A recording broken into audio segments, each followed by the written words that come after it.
Boa tarde a todos e todas. Sejam bem-vindos ao 16º Encontro de Economia Baiana. Me chamo Aline, sou técnica da SEI, Aline Virgílio. E eu vou estar aqui com vocês, ao lado do professor, fazendo parte aqui dessa palestra. Então, dando início ao encontro, convidamos a todos e todas para assistirem à palestra Perspectivas para o Capitalismo no Cenário Pós-Pandemia, a ser ministrada pelo professor Alfredo Saad Filho, da King's College London, Inglaterra. É professor de Economia Política e Desenvolvimento Internacional no King's College London, foi chefe de departamento de Estudos de Desenvolvimento da SOAS, Universidade de Londres, entre 2006 e 2010, diretor da Escola de Doutorado da SOAS e oficial sênior de Assuntos Econômicos da Conferência das Nações Unidas sobre Comércio e Desenvolvimento. Foi agraciado com a Medalha de Honra da Universidade Federal de Goiás e o Prêmio de Ensino da Diretoria da SOAS. É graduado em Economia pela Universidade de Brasília e Londres, na SOAS também. E ensinou em universidades e instituições de pesquisa na Alemanha, Brasil, Canadá, China, Itália, Japão, Moçambique, Suíça e Reino Unido. O professor fará sua explanação em até 50 minutos, deixando 10 minutos para responder as perguntas ao final da palestra. Aos ouvintes, eu peço para que encaminhem as suas perguntas pelo chat, no canal oficial da SEI, no YouTube, e para que a gente possa direcionar essas perguntas ao palestrante. Informamos aos interessados em receber certificados que preenchem o questionário da sessão assistida, que estão disponíveis no canal de transmissão e no rodapé da programação de cada dia do evento. Professor, pode ficar à vontade.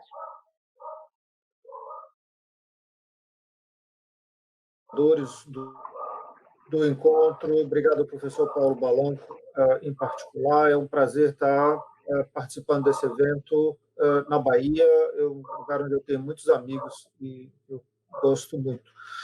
O que eu vou fazer agora é conversar com vocês sobre as três crises mais visíveis hoje em dia: a crise econômica, obviamente, a crise política, a crise de saúde, para então fazer algumas reflexões como conclusão sobre o cenário global e as perspectivas para os movimentos de contestação ao neoliberalismo. Então, o meu ponto de partida é bastante claro. Para que a gente possa entender as crises do mundo de hoje, a gente precisa examinar cada uma delas e para a gente poder fazer conjecturas sobre a perspectiva futura, a gente precisa examiná-las à luz do nosso entendimento sobre o neoliberalismo, que é a realidade que a gente vive hoje. Eu vou pedir para compartilhar a tela com vocês, para que eu possa usar desse recurso. Obrigado. O meu primeiro ponto, então, é que a gente vive hoje na idade do neoliberalismo. Esse é o estágio do capitalismo internacional que surgiu ao final do boom do pós-guerra, claramente no Reino Unido e nos Estados Unidos, no final dos anos 70, e que se espalhou rapidamente. Se espalhou pelo norte global, através do atlanticismo, e se espalhou pelo sul global, através do consenso de Washington. A característica mais importante do neoliberalismo é a financiarização. Financiarização significando a subordinação da reprodução econômica e da reprodução social à acumulação de capital financeiro, que Marx chamava de capital portador de juros. O ponto central da financiarização é a transferência da capacidade do Estado de alocar recursos para um sistema financeiro integrado globalmente e dominado por instituições baseadas nos Estados Unidos. E foi isso que permitiu ao setor financeiro controlar as principais fontes de capital e as principais alavancas de política econômica internacionalmente, que permitiu a restauração do Império Americano depois das derrotas sofridas no Vietnã e no Irã, e depois da crise do dólar nos anos 70. O neoliberalismo, então, ele foi baseado na financiarização, ele levou a uma recuperação absolutamente extraordinária da lucratividade desde o fundo do poço que se passou nos anos 80, visível no primeiro gráfico, acima à esquerda, E a financiarização também, ao mesmo tempo, permitiu que o setor financeiro se apropriasse de uma parcela cada vez maior do valor produzido, que é o segundo gráfico embaixo, à direita. No caso dos Estados Unidos, por exemplo, que é o caso mais dramático, que eu vou fazer mais recurso nessa discussão da gente, os lucros, a fatia dos lucros nacionais capturados pelas instituições financeiras, o setor de finanças, seguros e imobiliário, passou de em torno de 10% dos lucros totais no final da Segunda Guerra Mundial para um pico acima de 40% no começo dos anos 2000. Uma taxa que caiu dramaticamente, como se vê no gráfico, para o terreno negativo depois da crise de 2009, mas logo em seguida rapidamente se recuperou, voltou a coisa de 20% a 30%. Então, como as finanças não produzem valor diretamente, então isso aí, obviamente, se trata de transferências do setor não financeiro, que contribuíram enormemente para a polarização das rendas, dos rendimentos sob o neoliberalismo, que é uma coisa que a gente vai ver daqui a pouco. A característica seguinte do neoliberalismo é a transnacionalização da produção e das próprias finanças, que ficou conhecido no discurso comum como globalização. Isso a gente está se referindo à integração internacional dos circuitos de acumulação ao nível das firmas individuais, não mais ao nível nacional, como era o caso antes. Agora é o nível das firmas individuais. E para apoiar isso, então, necessariamente a liberalização do comércio, das finanças e dos fluxos de capital a nível internacional. Nesse contexto neoliberal, alguns países conseguiram manter taxas de crescimento econômico absolutamente impressionantes, particularmente no Nordeste e no Sudeste da Ásia. E a China, gradualmente, tomando a posição de linha de montagem manufatureira do mundo. Mas isso não levou a uma convergência global. Ao contrário, o neoliberalismo criou novos padrões de desigualdade que ficaram associados no discurso comum com os benefícios absolutamente desproporcionais das elites, dos oligarcas, do 1% ou do 0,01%, um período de concentração de renda absolutamente sem precedentes. E a financiarização levou também a criação de uma tendência curto-prazista e especulativa no processo econômico, e, associado a isso, a queda das taxas de investimento, o aumento da taxa de volatilidade dentro dos setores econômicos e dentro das economias como um todo.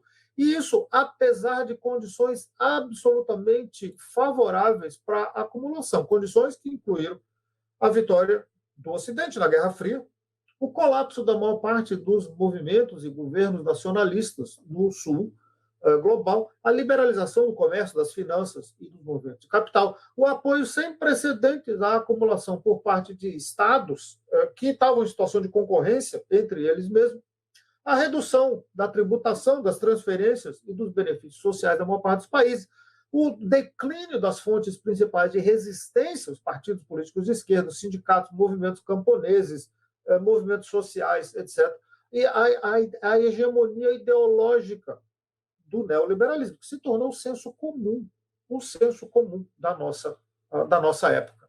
Mas com todas essas condições favoráveis, mesmo assim a acumulação nos países centrais certamente tendeu a desacelerar, e entre 2007 e 2020, depois de passar por uma crise gigantesca, o Ocidente se recuperou, saiu da crise da forma mais lenta e regressiva na história. Isso é o que eu chamo de paradoxo econômico do neoliberalismo, que a entrega ou a conquista por parte do neoliberalismo de condições absolutamente favoráveis à acumulação veio acompanhada da completa incapacidade das economias neoliberais de capitalizarem essas condições e crescerem. Então, se a gente olha as taxas de crescimento do PIB a nível internacional e, em particular, na OCDE, essas taxas tenderam a cair e não há a menor dúvida a respeito disso. Isso ao longo de 5 décadas.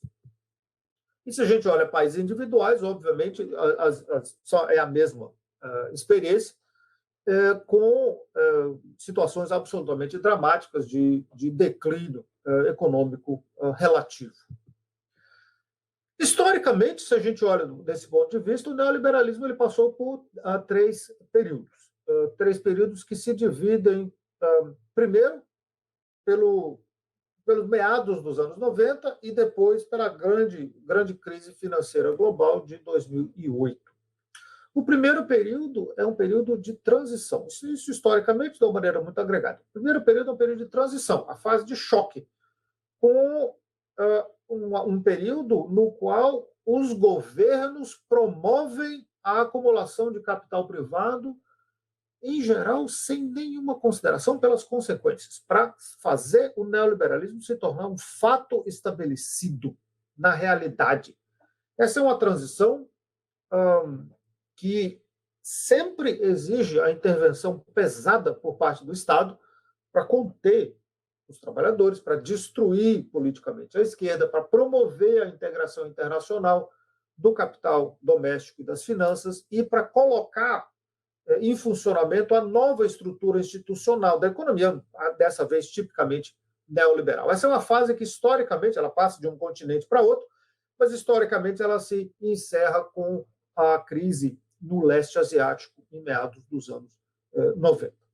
A partir daí, historicamente, a gente entra na segunda fase do neoliberalismo, a fase da terceira via, a fase madura do neoliberalismo. Se a primeira fase politicamente estava associada com Margaret Thatcher e Ronald Reagan, a segunda fase está associada com Bill Clinton e Tony Blair. É uma fase onde o papel do Estado é de assegurar, de consolidar, de gerenciar a hegemonia das finanças na reprodução econômica e social.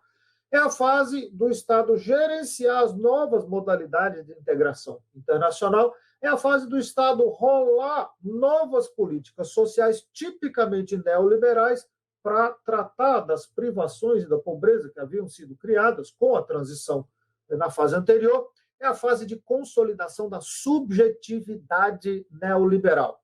É a colonização da mente. Agora sim, o neoliberalismo é um fato estabelecido não só na realidade econômica, mas na cabeça das pessoas. O neoliberalismo, a gente acredita nisso. Nesse momento, não existe mais espaço para a esquerda tradicional, para a oposição, porque a sociedade havia mudado e porque a maior parte das pessoas não acreditava mais na oposição. Depois, então, da crise de 2008, a gente tem uma terceira fase do neoliberalismo, uma fase que se distingue pela perda de legitimidade que se seguiu ao choque e pela percepção do custo absolutamente astronômico de se salvar o setor financeiro e a sua hegemonia, a percepção de que o neoliberalismo havia concentrado renda e riqueza e havia imposto padrões impopulares de emprego, e a percepção de que o neoliberalismo, apesar disso tudo, havia falhado em não conseguir gerar aumento de renda e um processo de acumulação estável. O que a gente tem agora, então, é um processo extremamente importante de desenvolvimento do neoliberalismo que eu quero pegar pelo ângulo da distribuição de renda, particularmente enfocando nos Estados Unidos. Mas se a gente olha esse gráfico que vocês têm na tela, ele mostra a fatia dos 10% mais ricos na renda nacional em 4 países de tradição anglo-saxã.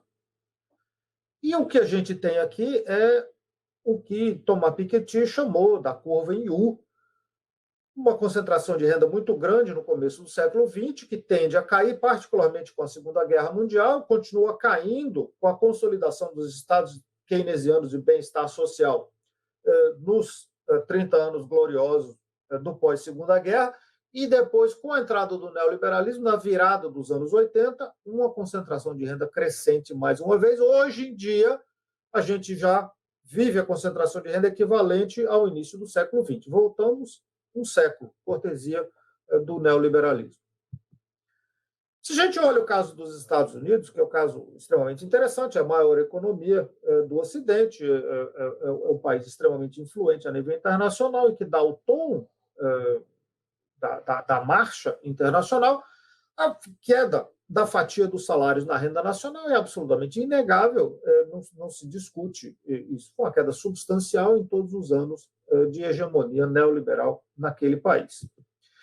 E a gente pode observar isso sob um outro ponto de vista. Se a gente pega nesse gráfico que vocês veem agora, a linha roxa, a linha de cima, a linha de produtividade do trabalho. A produtividade do trabalho nos Estados Unidos sobe de uma maneira bastante regular. Desde a Segunda Guerra Mundial, sobe em torno de 2,5% ao ano, 2,75% ao ano, bastante, de uma forma muito regular. E durante os primeiros 30 anos do pós-guerra, os salários subiram em conjunto, junto com a produtividade. As duas curvas iam juntas, o que significa que a distribuição de renda estava estável. Mas os salários nos Estados Unidos deixam de crescer, os salários reais param de crescer em torno de 1973. Isso é a curva, a linha verde debaixo de tudo. Os salários reais horários nos Estados Unidos pararam de crescer em 1973. É claro que as pessoas vivem melhor hoje, mas vivem melhor porque a tecnologia lançou novos produtos que não havia naquela época e porque o aumento da produtividade continua, portanto, os custos de produção caem. Esse custo de produção de computador, de roupa, de sapato, o custo cai. Então, é possível as pessoas se manterem, ter até um padrão de vida melhor. Mas os salários reais em dólares constantes se mantêm desde 1973. O que a gente tem, então, é uma quebra substancial na distribuição de renda naquele país, que a gente viu no gráfico anterior. A linha verde do meio é a renda média das famílias. Se o salário não está subindo, por que a renda média das famílias sobe? E a resposta é porque as famílias trabalham mais horas. Então, você vai ganhar mais porque trabalha mais. Porque a pessoa que era aposentada voltou ao mercado de trabalho. Porque a dona de casa entrou no mercado de trabalho. Porque o estudante, ao invés de ficar só estudando, tem que entrar no mercado de trabalho também. Porque as pessoas agora, ao invés de terem um emprego estável, têm 3 empregos sem estabilidade, trabalhando nas horas mais desconjuntadas, 7 dias por semana. Então, por essa razão, a renda das famílias subiu, mesmo que os salários por hora não tenham subido. Se a gente olha a evolução dos salários por percentil de renda, a gente nota no percentil de baixo, a linha vermelha, que os salários são absolutamente constantes desde 1973. E conforme você vai subindo o nível de renda das pessoas, você nota que a renda vai subindo com o tempo também. Então, se você está no 5% mais rico, no percentil 95, o seu salário horário subiu consideravelmente durante esse período neoliberal. A acumulação neoliberal é uma acumulação de desigualdades. Ela favorece os ricos e ela comprime os pobres por baixo. Se a gente olha de uma outra forma, também igualmente interessante, por nível de escolaridade. E o que esse gráfico mostra para a gente é que as pessoas que têm menos do que a escola secundária, o salário delas decaiu entre 20% e 30% durante o período neoliberal. Em comparação com as pessoas que têm mais do que a graduação, que têm uma pós-graduação, o salário delas subiu entre 30% e 40%. Então, mais uma vez, como educação está associado, ou anos de escolaridade está associado com nível de renda, fortemente associado, então é evidente que os pobres perderam renda e os ricos ganharam renda. Quem tinha, tem mais, quem tinha menos, tem menos ainda, hoje em dia. Inevitavelmente, quando se olha a mudança percentual da renda, a figura que surge é essa. As pessoas no alto da distribuição de renda ganharam bastante, as pessoas mais abaixo da distribuição de renda ganharam bem menos ou perderam de uma maneira até considerável, no caso dos Estados Unidos. Não é só nos Estados Unidos. Esse é um gráfico correspondente basicamente ao período do general Pinochet, da ditadura Pinochet no Chile. E aqui é absolutamente evidente, completamente linear. Quanto mais você tinha, mais você ganha. Quanto menos você tinha, mais você se empobrece. A questão, então, para a gente é quais são os processos que geram essas consequências distributivas no neoliberalismo. E o que eu vou fazer uma sugestão, que é, a gente sabe que o neoliberalismo ele reestrutura profundamente as economias e com isso criou uma camada muito grande do que eu chamo de perdedores econômicos. Se a gente olha particularmente para as economias de capitalismo avançado, foram milhões de empregos qualificados que foram eliminados, com profissões inteiras que desapareceram ou que foram exportadas para países mais pobres. Em quase todos os países, não todos, mas em quase todos, as oportunidades de emprego no serviço público pioraram bastante por causa de privatizações e por causa da contração do Estado. A estabilidade no emprego tendeu a cair e as condições de salário e de bem-estar tenderam a se deteriorar também. Os trabalhadores informais tenderam a perder a perspectiva de entrar no mercado formal de trabalho, na maior parte dos países, e os trabalhadores qualificados passaram a viver com medo de que os seus empregos fossem eliminados pela tecnologia ou fossem exportados. E todo mundo teve que passar por uma situação de estresse no trabalho e excesso de trabalho, bastante importante. E isso foi também repetido com a classe média que cada vez mais se tornou endividada, empobrecida, ansiosa e cada vez mais vulnerável e insegura. Nas economias avançadas, esses perdedores econômicos se concentram na classe trabalhadora qualificada, nos pobres e em alguns setores da classe média. Em outros países é diferente. O caso brasileiro é diferente, a gente pode retomar isso mais tarde, se houver interesse. Mas eu quero dar uma geral na situação que a gente vive hoje. Então, a tendência do neoliberalismo é a tendência de produção de desigualdades. A foto de cima é uma foto que ficou bastante famosa, certamente vocês conhecem, é uma foto tirada em São Paulo. A foto de baixo é tirada na cidade do Cabo, na África do Sul. Essa é a tendência no neoliberalismo. A produção de desigualdades que se consolidam no ambiente urbano, mas que tem muitas outras implicações ao mesmo tempo. O que a gente encontra, então, é que a acumulação no neoliberalismo ela tende a tomar forma de bolhas.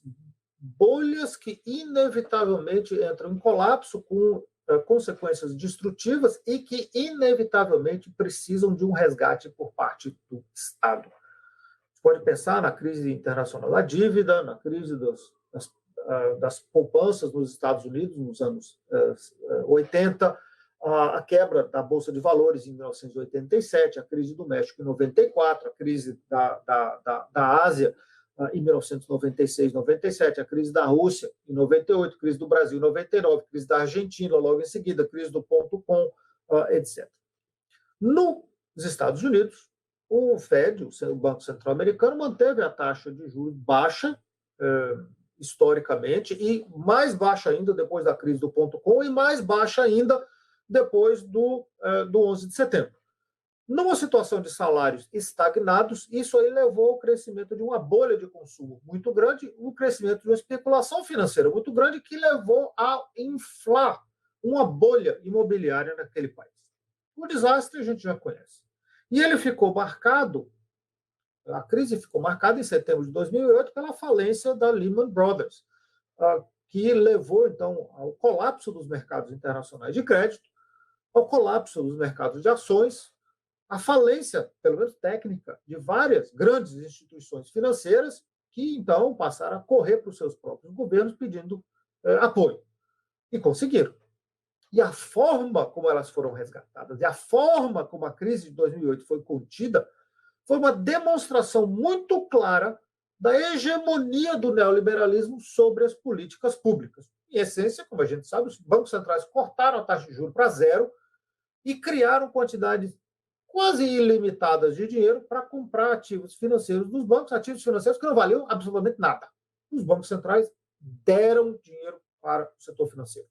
Essa foi a salvação do setor financeiro, com a expectativa de que isso salvasse a economia. Ora, o setor financeiro é o setor mais bem remunerado da economia. Isso foi um processo de socialização de perdas e de recuperação econômica, de se conter a crise, com esperança de recuperação econômica, através de um endividamento adicional, e sem nenhum reestruturamento do setor financeiro, sem nenhuma reestruturação do setor financeiro, que preservou o neoliberalismo.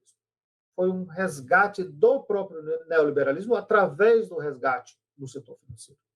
Então, o que a gente tem é que entre 2007 e 2014, a dívida das corporações financeiras cresceu em 12 trilhões de dólares, a dívida do setor público cresceu em 25 trilhões de dólares ao redor do mundo, e a dívida das famílias cresceu em 7 trilhões de dólares. Uma recuperação econômica muito limitada e baseada em endividamento adicional. Deixa eu dar uma olhada agora no ângulo da política. Existe politicamente um grande espectro de caminhos de transição ao neoliberalismo. Caminhos que podem ser mais autoritários, General Pinochet, General Videla, ou dentro de um pano de fundo democrático, Margaret Thatcher, Ronald Reagan, ou processos de transição ao neoliberalismo que podem ser processos democráticos, associados com transições democráticas. Caso do Brasil, caso da África do Sul, da Coreia do Sul, caso da Europa Oriental. Por qualquer que seja o caminho, surgiu, nos anos 90, uma forma democrática típica do neoliberalismo. Uma forma democrática típica, que se podia falar a comunidade internacional, a promoção da democracia pela comunidade internacional, se deve se lembrar desse discurso, que era muito comum, pelo menos até a invasão do Iraque em 2003, democracias neoliberais que eram democracias restritas, em particular democracias que incluíam um aparato institucional padronizado para trancar o neoliberalismo, para isolar a política econômica de qualquer possibilidade de interferência da maioria através de processos democráticos. Então, uma democracia limitada.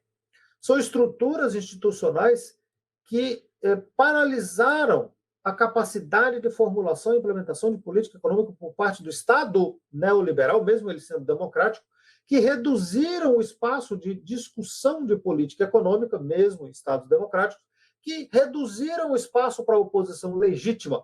Como não havia alternativa, não havia escolha. Como não havia escolha, não havia necessidade de debate sobre a economia. O que aconteceu não foi só a preservação do neoliberalismo. O que aconteceu foi que o espaço político foi ocupado por outras coisas. Ele foi ocupado por debate sobre cultura, ele foi ocupado por debate sobre religião, ele foi ocupado, já que você não pode falar sobre economia, foi ocupado por debate sobre nacionalismo e foi ocupado por debate sobre o racismo. Esse foi um processo que compôs a alienação dos perdedores econômicos. Então, o que eu estou sugerindo agora é que no neoliberalismo maduro, no neoliberalismo contemporâneo, a coletividade, as várias coletividades, mas em particular a coletividade dos trabalhadores, ela foi demolida. A política de classe foi derrotada, a democracia foi paralisada e o conteúdo real dela foi eliminado. Os perdedores, então, não têm oportunidade de colocar as suas insatisfações para o julgamento do processo democrático. E não há espaço para a formulação de alternativa, porque as instituições estão já fechadas e reguladas pelo neoliberalismo. O que a gente tem, então, é que o descontentamento dos perdedores ele é deslocado, o descontentamento, as insatisfações, os ressentimentos, os medos, as esperanças dos perdedores são todos deslocados através do prisma da grande empresa, do filtro da grande empresa, são deslocados para discutir essas insatisfações através da corrupção dos de cima, como suposta causa, e através dos privilégios não merecidos dos de baixo. Privilégios que o estado de bem-estar dá para os pobres que não merecem, privilégios que o estado de bem-estar dá para as minorias, privilégios que o estado de bem-estar dá para os estrangeiros, privilégios que o estado de bem-estar dá para os países estrangeiros. Então a culpa é dos outros, pelos problemas que o neoliberalismo causou para mim. A culpa nunca pode ser do neoliberalismo. Então vamos deslocar a raiz do problema para alguém que seja, note, alguém que seja mais pobre, mais indefeso do que eu. Esse é o culpado pela dificuldade que eu vivo nesse momento. Então, o que eu chamo de paradoxo político do neoliberalismo é que a institucionalização das democracias neoliberais solapou os fundamentos da própria democracia. As estruturas de representação pararam de responder às maiorias, as políticas públicas ficaram indiferentes às maiorias, o Estado sinalizou claramente que coletividades não seriam mais reconhecidas e que os cidadãos mais pobres ou eram fracassados ou eram bandidos. Essas eram as possibilidades que eles tinham. O Estado completamente isolado das necessidades da maioria. e das demandas da maioria. Ao mesmo tempo, a gente já viu as limitações econômicas do neoliberalismo. Isso implica que as aspirações materiais legítimas e também promulgadas, propagandeadas pelo neoliberalismo, as aspirações materiais da maioria da população não poderiam ser satisfeitas porque o neoliberalismo não gera emprego, não gera renda, não gera aumento de salários. E ficou claro que a próxima geração, essa é a geração do jovem de hoje, e os filhos e os netos, essas gerações não vão se dar bem, não vão se dar tão bem materialmente quanto os seus pais. Pela primeira vez isso acontece. E isso é importante, porque é a quebra de um contrato geracional que legitima o capitalismo desde o século XVIII. A gente trabalha muito, a gente se sacrifica, mas os nossos filhos vão se dar melhor do que nós. Não é mais verdade. E isso tem um impacto ideológico muito grande. Então, no final desse processo, no começo dos anos 2000, meados dos anos 2000, já era cada um por si, exceto pela percepção de que grupos minoritários, parasitários, estavam recebendo ou estavam tomando o que não lhes pertencia, com o patrocínio do Estado Nacional. Isso é uma situação absolutamente explosiva. O que a gente tem, então, é circunstâncias que levam ao surgimento ou à abertura de espaços para forças antissistêmicas que ficaram polarizadas pelo que eu chamo de líderes autoritários espetaculares, entre aspas, que são supostamente homens fortes, são quase sempre homens mesmo, que cultivam uma política de ressentimento, que apelam para o senso comum, o mesmo senso que diz para a gente que a Terra é plana, ou pessoas que parecem falar honestamente, que parecem que passam a imagem de conseguir fazer as coisas e resolver problema por força de vontade e que prometem usar a sua força de caráter e o seu status como outsiders do sistema político para confrontar o Estado neoliberal, confrontar as finanças, confrontar a globalização, confrontar as elites, os experts, os interesses entranhados no Estado, os políticos tradicionais todos corruptos, os servidores civis todos corruptos, os funcionários públicos todos corruptos, as instituições capturadas, os estrangeiros, etc. Todos eles que sabotam a nossa nação e causam dano e prejuízo para o nosso povo. Tudo isso para conseguir o apoio eleitoral dos perdedores. Mas quando esses líderes autoritários chegam ao poder, eles são líderes neoliberais, eles são líderes capitalistas, eles são muitas vezes empresários, são políticos profissionais, são pessoas privilegiadas na sociedade. O que eles fazem politicamente é implementar opções de política que levam à intensificação do neoliberalismo. Agora, sob o véu do nacionalismo, sob o véu de um racismo mais ou menos explícito. Então, o que eu estou sugerindo é que isso não é um desenvolvimento político transitório. A derrota de Donald Trump nas eleições dos Estados Unidos não vai mudar essa dinâmica fundamentalmente. O que a gente tem aqui é uma crise sistêmica do neoliberalismo no campo político, em cima da crise econômica que já existia, onde a subida ao poder de lideranças autoritárias é um sintoma da decomposição das democracias neoliberais. É o resultado da crise das economias neoliberais reestruturadas, é o resultado da crise do sistema de representação política no neoliberalismo e a evidência do sequestro, do descontentamento de massa pela extrema-direita. E o nacionalismo e o racismo, eles oferecem uma forma do povo responder a essas perdas, esses prejuízos que ele sofreu. É uma forma de restaurar um senso de coletividade que se perdeu em todas as outras áreas da economia e da sociedade, e uma forma das pessoas que perderam tanto reafirmar o seu amor próprio, o seu valor, que o neoliberalismo nega a elas em todas as instâncias. Então, o surgimento dessa tendência autoritária no neoliberalismo, o reflexo de uma busca por parte dos perdedores de forma de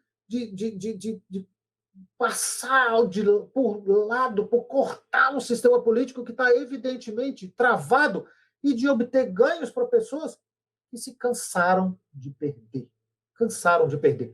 O problema é que, para a direita desses líderes autoritários, a gente tem movimentos que se conclamam, que se dizem ser ainda mais coerentes politicamente e que querem representar esse grupo de perdedores de maneiras mais agressivas ainda, movimentos fascistas. Então, o que eu chamo de paradoxo do autoritarismo, é que a crise econômica e a crise política do neoliberalismo, elas levaram à personalização da política, o surgimento dessas lideranças espetaculares comprometidas com o neoliberalismo e com a expansão do seu próprio poder individual. O que a gente tem é uma agenda de política que, ao ser implementada, causa ainda mais dano para a base eleitoral desses líderes. A sociedade se divide cada vez mais, o trabalho se torna mais precário, os salários caem, os impostos ficam mais regressivos, as proteções sociais são corroídas e a pobreza cai. A frustração aumenta e leva a um descontentamento ainda maior, que esses líderes têm que navegar criando outros ressentimentos. Eles criam outros conflitos. Eles não podem parar de fazer isso, senão a sua popularidade cai, porque eles não conseguem resolver problema. Eles não estão lá para resolver problema, eles estão lá para fazer performance. Olha, Donald Trump como um exemplo claro, Boris Johnson como um exemplo claro, Jair Bolsonaro como um exemplo claro.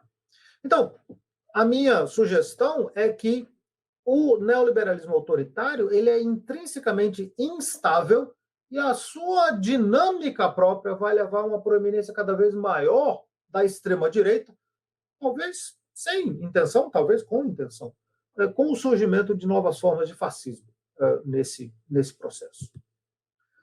E nesse processo que a gente vive, a pandemia surge há um ano atrás, e o que ela faz é intensificar essas limitações, essas contradições, essas dificuldades. A economia já não estava crescendo, agora ela caiu no abismo. A gente tem, nesse momento, a crise econômica mais profunda da história do capitalismo. 400 anos de história, essa é a crise econômica mais profunda. Em questão de poucos dias, dezenas de milhões de trabalhadores perderam o emprego, milhões de empresas perderam seus empregados, perderam seus clientes, perderam as suas linhas de crédito, perderam os produtos que poderiam vender. Economias estão aguardando contrações de PIB absolutamente sem precedentes e uma sucessão de setores econômicos correu para o governo, os seus respectivos governos, para pedir apoio. Os bancos, claro, que os bancos são os mais rápidos para tudo, foram pedir socorro na frente de todo mundo.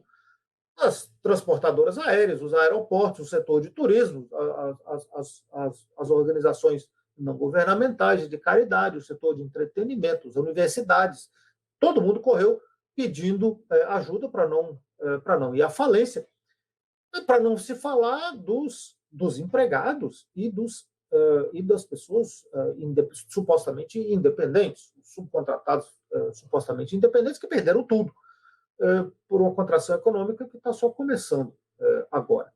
Nos Estados Unidos, que tem uma economia extremamente flexível em termos do mercado de trabalho, 40, 50 milhões de pessoas perderam o emprego muito rapidamente.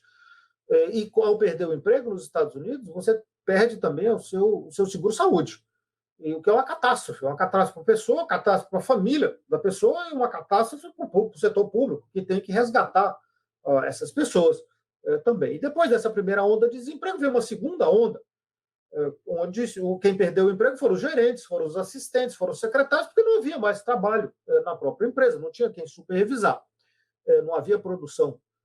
E isso levou a um exemplo fantástico de uma contração, um multiplicador keynesiano ao contrário, com a economia se contraindo numa espiral, que a única forma de você parar isso é com política pública. O governo tem que, de fato, intervir para salvar o funcionamento da economia. A pandemia em si não foi uma surpresa.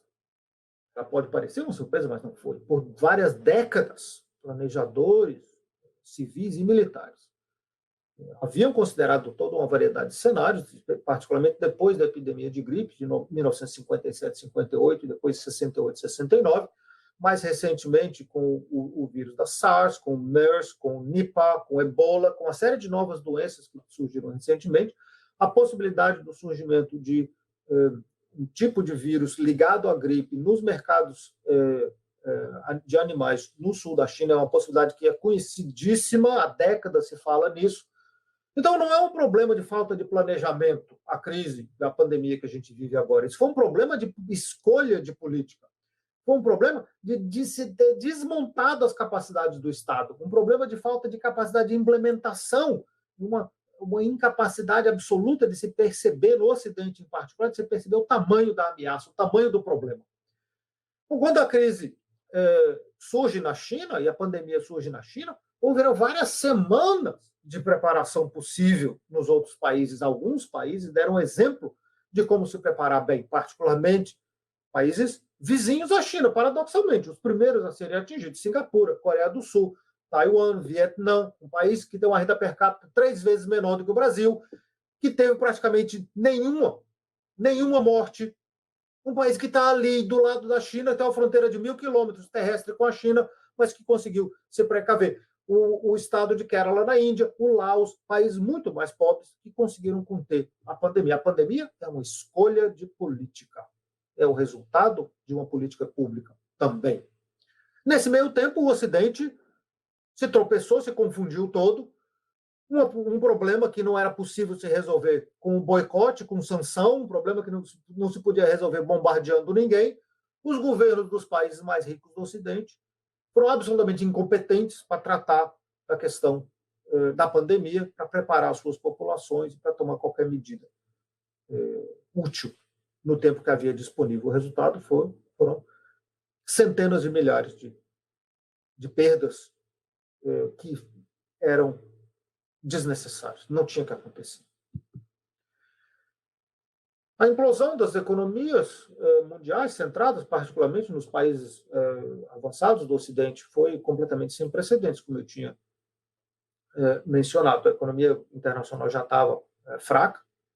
Estava fraca porque a recuperação da crise de 2008 foi uma recuperação fraca. Ela estava fraca porque os Estados Unidos começaram deliberadamente um conflito com a China, um conflito econômico com a China, começaram deliberadamente um conflito com o Irã também, uma instabilidade enorme no Oriente Médio e na África do Norte, desastres políticos e econômicos na América Latina, uma economia mundial que não estava bem.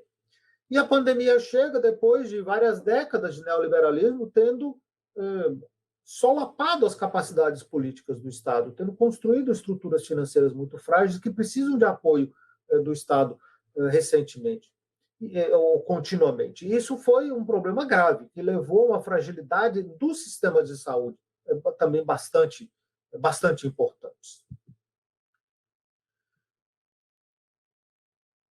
Um debate muito significativo, revelador, nos países mais neoliberais, no começo da pandemia, foi se deveria haver uma quarentena ou se deveria perseguir uma política de imunidade, o que eles chamavam de imunidade de rebanho. Particularmente visível isso nos Estados Unidos, no Reino Unido e no Brasil. Uma tentativa dos governos de implementar uma política de imunidade de rebanho, achando que a crise seria menor, deveria passar. Mas a questão é que foi tomada a decisão também de que os lucros têm prioridade frente à vida das pessoas. Mas o que aconteceu foi o que várias forças de oposição chamaram a atenção e médicos chamaram a atenção logo no começo. Se você parte para esse caminho de não tomar nenhuma providência contra a pandemia, você termina tendo muito mais mortes e com a sua economia em um colapso ainda maior. Os países que se deram melhor foram os países que entraram pesado logo no começo da pandemia, que contiveram o vírus mais rapidamente e que puderam reativar a sua economia mais rapidamente também. Esse é o problema que a gente tem hoje em dia. Os países mais neoliberais, que foram mais incompetentes, que foram mais relutantes, têm também o maior número de perdas de vidas e também a maior contração econômica no mundo. O caso dos Estados Unidos é um caso particularmente emblemático. Donald Trump foi um desastre absoluto durante esse período de pandemia. O caso do Brasil é um outro caso, talvez até pior. Jair Bolsonaro faz Donald Trump parecer um cavalheiro e uma pessoa extremamente inteligente, pelo menos em termos comparativos. Bolsonaro continua até hoje lutando contra as vacinas, depois de ter lutado contra a quarentena. Um absurdo completo, mas é a situação que se vive no país. A Índia é um outro caso absolutamente desastroso. A gente pode conversar sobre isso em seguida. Outros governos se deram particularmente bem. Nova Zelândia, Vietnã, Taiwan, Coreia do Sul, Laos, Cuba, o estado de Kerala, na Índia, etc. Não há grande mistério. Há muitos caminhos para se conter a pandemia, desde que haja vontade política de se fazer isso. O problema é que falta vontade política. É fácil deixar os outros morrer. As implicações sociais da pandemia foram muito importantes. Foram implicações que levaram ao crescimento da desigualdade. Os ricos rapidamente se refugiaram nos seus iates, os um pouco menos ricos fugiram para suas casas de campo, a classe média ficou trabalhando em casa com as suas crianças e os pobres que já tinham condição de saúde pior, condição de nutrição pior, tiveram que continuar trabalhando porque estavam em profissões essenciais, profissões como enfermeiro, cuidadores, o motorista de ônibus, ou lojistas, ou entregadores, etc. E as próprias famílias ficavam presas em acomodações absolutamente precárias. Isso levando ao vírus se espalhar em condições muito favoráveis entre esses grupos sociais. Os mais pobres, as minorias étnicas, tenderam a sofrer muito. E, com isso, as mulheres também tenderam a sofrer muito, porque as mulheres se agrupam muito na base do mercado de trabalho e também têm responsabilidade de cuidar da sua própria família, de cuidar das crianças, cuidar dos mais velhos, e passaram a sofrer mais de solidão, sofrer do peso de ter que trabalhar e também cuidar da família, e sofrer de violência doméstica de uma maneira absolutamente fora de controle. Em resposta ao choque, muitos governos tentaram imediatamente reativar as políticas econômicas que foram implementadas depois da grande crise financeira. Políticas que envolveram reduzir taxa de juros para zero e diferentes formas de relaxamento quantitativo, a injeção de dinheiro na economia para salvar os mercados financeiros. Mais uma vez, a hegemonia do neoliberalismo no campo da política econômica. Mas não funcionou tão bem quanto da outra vez, porque a crise agora é muito maior. A crise agora é muito maior, e então foi necessário... Não, interromper. Só para avisar que faltam 5 minutos para finalizar a apresentação. Sim, senhora, eu estou controlando o tempo. Obrigado. São políticas que se demonstraram ser insuficientes dessa vez. Um colapso econômico que é muito maior, um colapso centrado nos Estados Unidos, que se espalhou pelo mundo, e bancos centrais que começaram, então, a financiar em desespero, a financiar as grandes empresas diretamente, sem passar pelo setor financeiro. Uma coisa absolutamente inédita. Algum apoio dado aos trabalhadores, algum apoio dado às famílias, e a perspectiva de que seria possível a economia, ao terminar a pandemia, a economia se recuperaria, a chamada recuperação em V, a economia se recupera, volta ao que estava no começo, ou antes da pandemia. Isso absolutamente se comprovou como sendo irreal. Não ia acontecer uma recuperação rápida. Então vai ser uma recuperação em U. Vai demorar um pouco embaixo, mas a gente volta. Depois se disseram, não vai ser uma recuperação em W, porque vai cair de novo. Tem a segunda onda, depois tem a terceira onda da pandemia. Ou então se rende. A gente se rende e assume que vai ser um processo em L. A economia vai tombar e vai ficar embaixo durante muito tempo. Uma recuperação muito lenta, que parece ser, pelo menos no Ocidente, o que tende a acontecer. Em termos ideológicos, a noção da austeridade fiscal desapareceu na maior parte dos países. O Brasil é uma exceção, onde essa ficção continua tendo um domínio da mente das pessoas absolutamente injustificável. O Estado tem capacidade de criar dinheiro a partir do nada. O Estado pode salvar setores econômicos quando ele quer. Os setores que ele não quer salvar, não salva, mas aí são decisões de política, mais uma vez. E se mostrou que a ideologia do individualismo ela é bastante falsa, porque não existe individualismo numa pandemia. A pandemia, por definição, é um processo coletivo. Não existe a gente salvar a si mesmo sozinho. Tem que salvar todo mundo, tem que se conter o processo de contágio a nível da sociedade como um todo. E o capitalismo, eu acho, perde mais legitimidade com isso. Quanto mais neoliberal, pior o resultado, mais se perde legitimidade. Eu vou encerrar agora. Porque a gente tem, então, uma tendência muito clara para a estagnação econômica de longo prazo e para o surgimento de novas formas de fascismo. Esse é o panorama.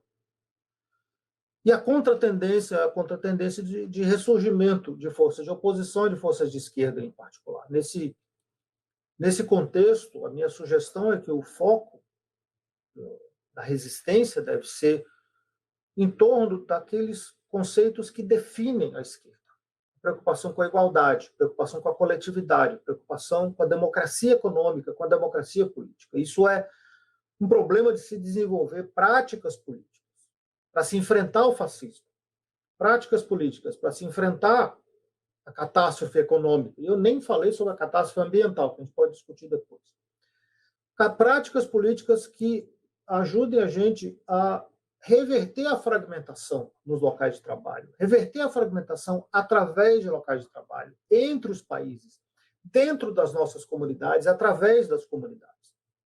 No neoliberalismo, a produção, a acumulação, o consumo, eles são transnacionais. E, da mesma forma, deve ser a resistência também. Criar a unidade dentro da diversidade.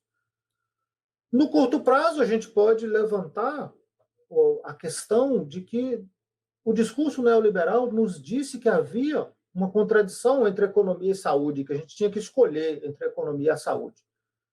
Mas isso era falso. Economia e saúde vão juntas. A economia não funciona se as pessoas não têm saúde. O que os governos neoliberais queriam fazer, e é muito fácil argumentar, é confundir o debate para evitar ter que proteger a vida, para manter a preferência que eles sempre tiveram pelo lucro às custas das pessoas. Mas isso aí também não deveria ser uma surpresa, porque o capitalismo internacional ele é para buscar lucros. E aí a gente já está, quando a gente chega nesse ponto, uma conversa para se ter um ponto de ônibus. Então, a conversa que a gente está tendo já está tratando das questões mais fundamentais da nossa existência social hoje em dia. Uma coisa absolutamente profunda e substancial. E eu espero que a gente possa ter muitas dessas conversas nesse período para vir. Obrigado, gente. Muito obrigado. Obrigada, professor, por essa brilhante palestra. Antes da gente ir para as perguntas, vou deixar aqui o que houve, né? Estava previsto para que o professor Paulo Balanco fizesse a mediação dessa palestra, mas por questão de problemas técnicos de conexão, ele não pôde estar aqui presente. Então, eu tive que assumir um pouco de última hora e estou tentando aqui conduzir com vocês para a gente fazer esse evento da melhor maneira possível, tá? Então, nós vamos às perguntas, certo? Bom, uma delas é a primeira.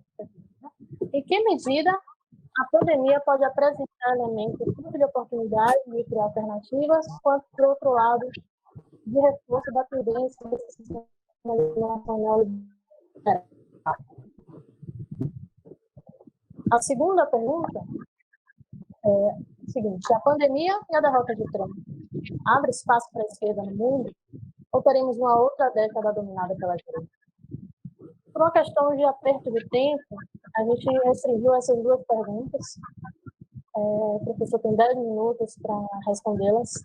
Pode ficar à vontade. Obrigado.